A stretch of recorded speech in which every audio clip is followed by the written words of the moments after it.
নমস্কার বন্ধুরা, দেখুন এগুলি আমার এবছরের শীতের পিটুনিয়া গাছ। এরই মধ্যে গাছে ফুল চলে এসেছে।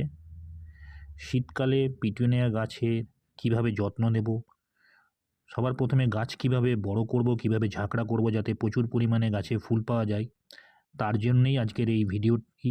তাই ভিডিওটি স্কিপ না করে মন দিয়ে একটু দেখুন। প্রথমেই আমাদের বেশ কয়েকবার ফুলের মায়া ত্যাগ করতে হবে ঝাঁকড়া করার জন্য।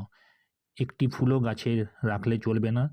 দেখুন আমি এই গাছটিতে দেখাচ্ছি, একটি ফুলও আমি গাছের মধ্যে রাখবো না, প্রত্যেকটি ফুল আমি তুলে ফেলে দেবো। তার সাথে যদি কিছু বড় কুঁড়ি থেকে থাকে সেগুলোকেও আমাকে তুলে ফেলে দিতে হবে। এই ফুলের মায়া আমাকে ত্যাগ করতেই হবে গাছটিকে ঝাঁকড়া করতে গেলে। দেখুন একটিও ফুল আমি রাখিনি। হ্যাঁ, অবশ্যই কাজটি তখনই করব যখন গাছের মাটি শুকনো থাকবে, কারণ এরপরে আমাকে মাটি একটু খুঁড়ে নিতে হবে যাতে মাটির ভেতরে হাওয়া চলাচল বৃদ্ধি পায়, এবং মাটি খোঁড়া হয়ে গেলে কিছু বিশেষ খাবার আমাকে দিতে হবে। সেই খাবারের মধ্যে প্রথমেই নিতে হবে সিডউইড এক্সট্র্যাক্ট। আমি গ্যালাক্সি ব্ল্যাক ইউজ করছি এক্ষেত্রে। এটি একটু কনসেন্ট্রেটেড ফর্মে থাকে, মাত্র কয়েক দানা দিলেই চলে যায়, এবং এটি গাছের টবের চারপাশ বরাবর দিতে হবে। এরপরে আমি নিচ্ছি কয়েক দানা ডিএপি।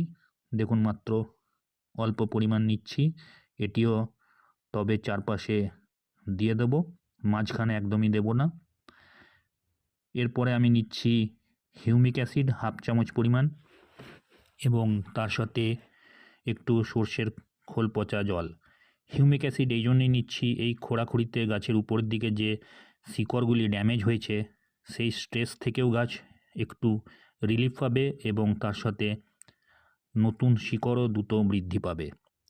আর সর্ষের খোল তো বলার নয়, শীতকালে গাছের জন্য অমৃত বলা চলে।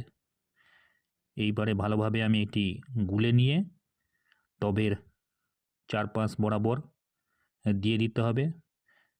বেশ কয়েকবার এই কাজটি যদি করি তাহলেই গাছ ভর্তি ফুল আসবে এবং গাছ ঝাঁকড়া হবে। আশা করি ভিডিওটি আপনাদের কাজে আসবে এবং শীতের ছাদ বাগান করার জন্য সাহায্য করবে। তাই এরকম আরও ভিডিও পেতে অবশ্যই চ্যানেলটিকে সাবস্ক্রাইব করে পাশে থাকবেন। ধন্যবাদ।